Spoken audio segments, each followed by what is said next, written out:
Welcome to All Things Social Security. Enjoy your video. Hey guys, I'm going to try to respond to Gabby's question on the public post by video, just because it's kind of lengthy and has a bunch of questions. And honestly, I didn't feel like typing. So here we go.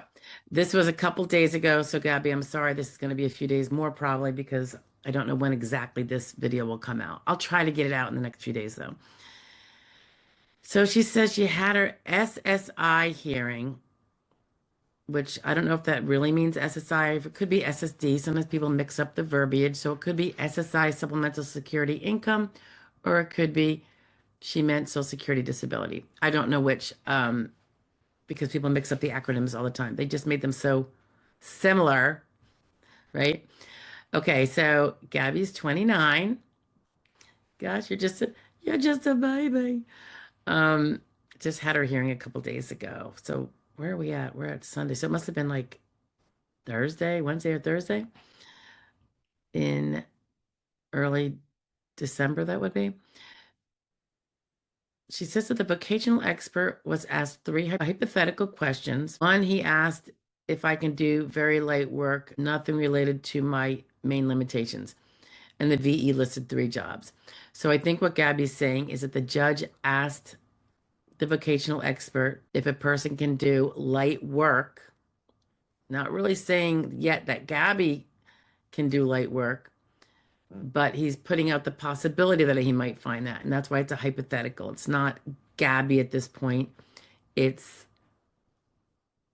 a hypothetical person that he might later believe is ascribed to the same condition as Gabby, and therefore the VE's answer would then be attributable to Gabby's situation.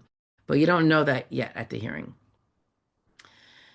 And she's pointing out that that hypothetical, putting her at light work, really didn't relate to many of the main limitations that Gabby has. So, and that's not unusual, Gabby. It's frustrating, but it's not unusual, particularly if they're going to do multiple hypotheticals. Sometimes they will include those ones that you think are main, and sometimes they'll just exclude something that you think is so important, but they don't. And whether it should have been or not is what's going to be up to the appeals council if the person denies you, the judge. She says that the second question was related to her limitations, and the VE said there were no jobs. Okay, so that's good. That means it's good in terms of it leaves the ALJ an option to have a VE supported award. And that would be with hypothetical number two, because the VE said no jobs.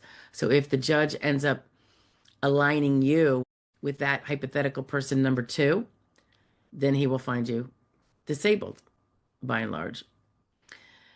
She goes on to say that the third question was something like, with the combination of both, I think she's meaning if you take the first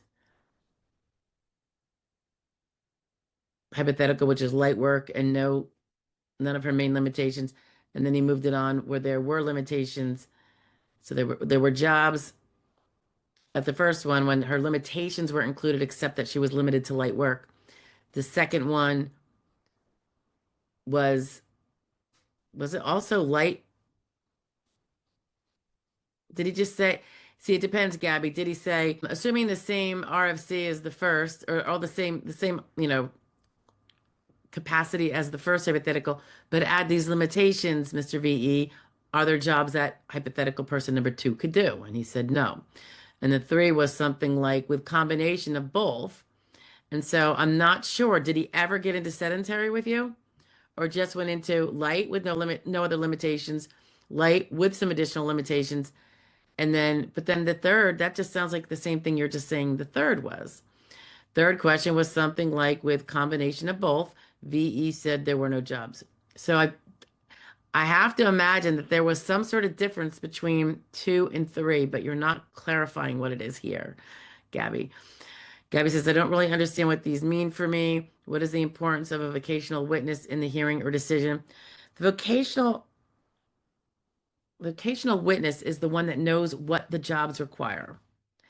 The judge isn't going to have all the vocational information. He's the Social Security judge, not a vocational expert. So by and large, they almost always have vocational experts so that when the judge looks at the medical evidence and he finds out what does that medical evidence say would be the RFC, the residual functional capacity. What does it, what kind of limitations do all these records make clear to me that Gabby has? And when he figures out what that RFC is, he then finds out which hypothetical that he gave has the same RFC, and any limitations he also found were further existing in your medical records. And that, so he can't really say with those jobs, he's not a vocational expert, a contractor that does vocational work and places people in jobs and stuff like that. He's an ALJ in the Social Security world. So that's like a whole bit of, that's a different expertise. It's kind of like he's not a doctor either. He can't decide on a diagnosis because of your complaints in your medical records. He can only go with what the doctor said. And here, because people don't generally go to a vocational, um, you know, they have the vocational expert come in and testify because that vocational expert is the one that can say, if you have the capacity to do A, B, and C, these jobs are available to you. If you don't have the capacity to do this, these jobs are not available to you. That's something that a vocational expert will know because he knows he can look up. There's resources that they use to look up what are all the job requirements in terms of the basic physical tasks that they have a list, walking, standing, blah, blah, blah, reaching, gripping, pedal pushing. What are for all those lists, what does that job require? And there's charts. And so if you can't stand and walk 6 out of 8 hours, then all the jobs that require that you may very well have to walk 6 out of 8 hours, he's going to be able to say, no, that person couldn't do those jobs because he can look on the chart and see that they don't meet that.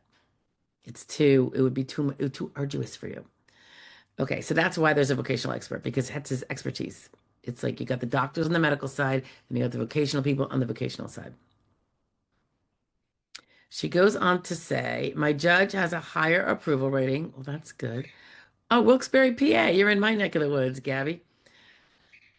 My lawyer said I was sincere, answered every question okay, and even added explanations to questions he was going to ask at closing.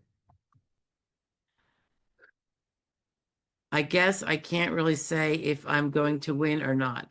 My hearing only lasted 25 minutes, and the judge asked in the beginning if me and my attorney agree with my onset date being changed to said date. I'm curious about that last part, Gabby.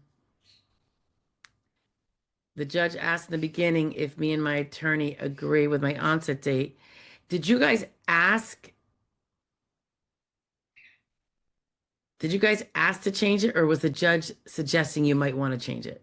If the judge suggests it, then oftentimes, and I usually try to clinch him at this, try to get him to say it on the record, they're saying or they're implying I could probably grant her if you change the onset date to when I see some really good medical evidence.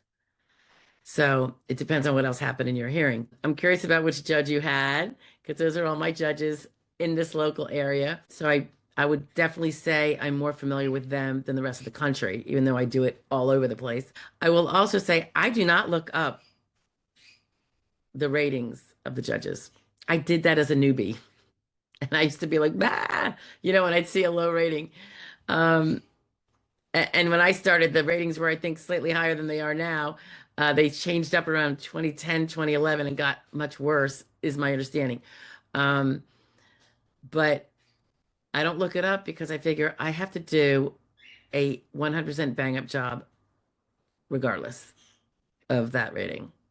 Because if that's like a 20% awarding guy, 80% denials, I want to be in that 20%. That's now my goal. So why would I keep the same goal and so the same methodology that gets me to the goal by and large, vast majority of the time, uh, because I think people can be psyched out, particularly lawyers. And I'm not even going to say just newbies. I think newbies could be, if they're not thinking about it right, they see an easy judge, are like, I don't have to work so hard. Or they see a hard, and that's not good to not work so hard. Or they see a hard judge and they kind of just give him, go, why should I put in all that effort? He's just going to deny my guy. I mean, it's just not the way it's just not the way to do it. I say always go with the strongest case possible, no matter what the rating. And you'll find that you're in that 20% that gets awarded by and large.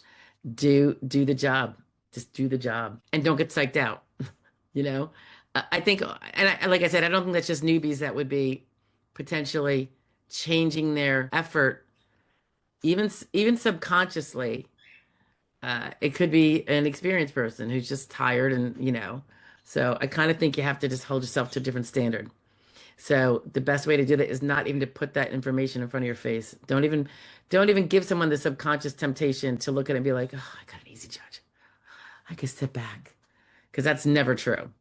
The easy judges deny cases too. And you don't want to be in that little subset, which what is now an easy judge is 50% or something, you know? No, yeah, right. Your judge can't really say if, I guess he can't really say if I'm going to win or not. That's true because particularly if there was nothing the judge said that made it clear. You got multiple hypotheticals, some that would be awarded on and some that would not be awarded on. And the judge did not make clear which one he would do. So yeah, your lawyer really can't say it. The whole thing about asking about the onset date being changed makes me wonder what happened to precipitate that question. Um, and it could be that it still leaves the lawyer hopeful, like it sounded good, but I don't know. When a judge asks me that, I say, "Why, judge? You're going to award it if we get that date?" Like I kind of put him on the spot, and then they just say, "Well, yeah, I'm seeing." And then they give me the reasons, and they tell me which evidence they think, and it's on the record. So if they said that, and then someone changed their onset date, and they got denied, I think that would be reversible error maybe because first of all that person changed their alleged onset date and they wouldn't have but the judge. So that would be unusual for sure. Hearing only lasted 25 minutes. That is not unusual when the judge gets to move things along. Mine happened to be long because I put everything on the record. Like if the judge isn't making it clear to me that you won, I am putting in all those extra hypotheticals of the limitations I know you and I have discussed and or I've seen in the record that the judge may not have seen because, he probably looks at the record a lot more profusely after the fact. But I'm going to make sure that stuff's in there because if he does deny, I want it to be a little piece of added evidence for AC appeal is that, and the client testified adhering to this, and he didn't even discuss this impairment or this symptom or whatever. Didn't say that it was bad or good or limiting or not. So I like to get everything out there because you got to prepare for appeal, even though you're trying to win here.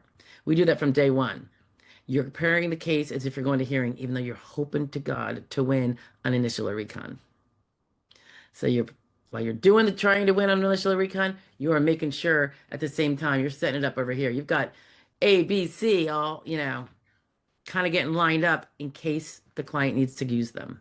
Because if you don't, then you have crap for appeals counsel appeal, right? Set it up. All right, so that was that one. I hope, Gabby, I touched on a lot of things you asked about. But, hopefully your lawyer is hopeful. I'm hopeful for you.